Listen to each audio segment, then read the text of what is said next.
Avokat, kjo ngjarje e ka mbuluar atë të dosjes Balluku. Jo, nuk e ka mbuluar. Dosja Balluku është e hapur. Dosja Balluku është luftë midis egërsirave, midis bishave, midis fullëqësirave për pushtet dhe për para. Është brenda partisë tyre, brenda asaj partie që ka 80 vjet, 85 vjet që na e kanë injektuar serbët këtu nëpërmjet 2 emisarëve të tyre, Mugosha dhe Popović. Ka i shumë për ka pasur brenda? Po ata dëgjoj. Po nuk mund të hysh në atë parti nëse nuk pranon programin e tyre. Dhe nuk mund të bëhesh deputet nëse nuk je spiun i tyre. Dhe nuk mund të shprehesh vetveten nëse nuk je në unison me urdhrin që të vjen nga kapobanda që quhet, që është ai palloshi i gjatë. Ai tha mira jo, e vetmja që më ka bërë kam qeshur, ka qenë fjala që i thot pallosh. Sa i pallosh është vërtet, sa i pallosh e di kush i kujton pallosh shqiptarët, e di mirë ai. Avokat, po për kë e kishte thua ti atë ju? Për kë mendoni se e kishte? Po për këtë tjetër dhe si pallosh i gjatë, ajo atë kish mbi vete, s'ka njëri tjetër mbi vete. E di Rama ka s'ka tjetër. Se nuk ka pas fakt asnjë reagim për përgjimet për ta mohuar apo pohuar. Po ç'do thon? Ato ka spakon dorë tani, ç'do mohojnë?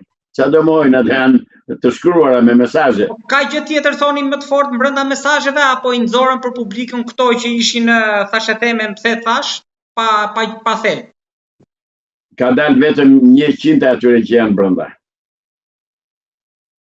Dhe nuk i kanë nxjerrë tëra për arsye se ishte ditë e zgjedhjeve sot për ato 5 bashkitë që kanë zgjedhje. Dhe që pra nga nesër e tutje pas kemi punë avokat. Po patjetër, edhe unë nëpërmjet jush, unë nuk jam, e dini ju që s'jam me këtë lukuni, por fatmirësisht në Tepelen ka çuar një kandidat, një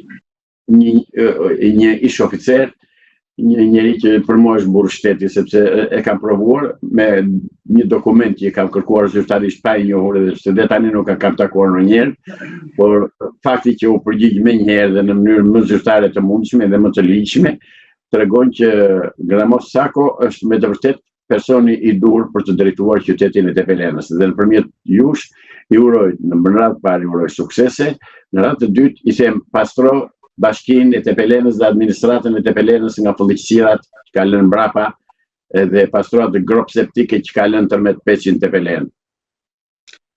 Për tërmet Peçin, patëm një komunikim përpara intervistës, nisi dhe një link që shkoni që fliste për gjyshin e tij, në mos gaboj.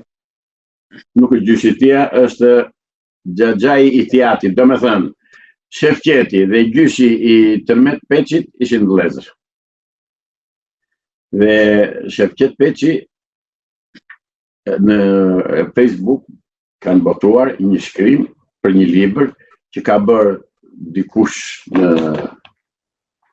për një masakër që ka bërë Shefqet Peçi në buzëmarrje të Kukësit në vitin 46, në 26 shtator të vitit 46, 1946. Dhe atje shumë letra thot, artikullis letra i shkoi me vonesë komandantit të brigadës, sa i e mori e tjera, historia e panjohur e masakrës së Buzëmarrjes, po e citoj, do më falni, ku vran 21 burra të pafajshëm. Dhe ata 21 burra i ka vrarë Shefqet Peçi, kriminali Shefqet Peçi. 21 burra. Dhe i vrau duke shkelur dhe kanunin që ka pasur qoftë labëria, qoftë malësia. I pritën si miq, i strehuan, hëngrën e pinë në shtëpitë e atyre fshatarëve të fshatit Buzëmarrje dhe të nesërmen i njoftuan, tha se kemi një mbledhje, më thanë diku si shkruan në zotëria në libër. Do bëjmë një mbledhje, thanë, do diskutojmë probleme dhe një të marrë pastaj i lidhin e i pushkatuan 21 burra dhe djemë të ri. Do më thënë, a ishtë një krim lufte. Dhe akoma, askush nuk është ngritur nga perëndimi që të dënojnë krimit, të paktën të dënojnë krimet e luftës që janë bërë Shqipëri. Dhe një nga krimet e luftës është krimi i Buzëmarrjes. Nuk po them për 50 ca të tjerë që janë vrarë në Lushin, në Divjak të Lushin, ku vrarë në Lushin, mirë them, që i vrau Shefqet Peçi. këto krime nuk janë, ai që vrau, më fal, ato nuk i vrau Shefqet Peçi, i vrau me Shehu. Pra, ky krim, po krimi Shefqetit është më i ndyr akoma, është më i pist. Është tamam siç ki fytyrën e tij ai. Sepse i pritën, i ushtyen, i strehuan, u dhanë për të ngrënë për të pirë dhe këta të nesër me një vranë. Dhe kjo më kujton një fabull të akrepit me mjellmën. Akrepi ishte nën të lumit dhe donte të shkonte me ata.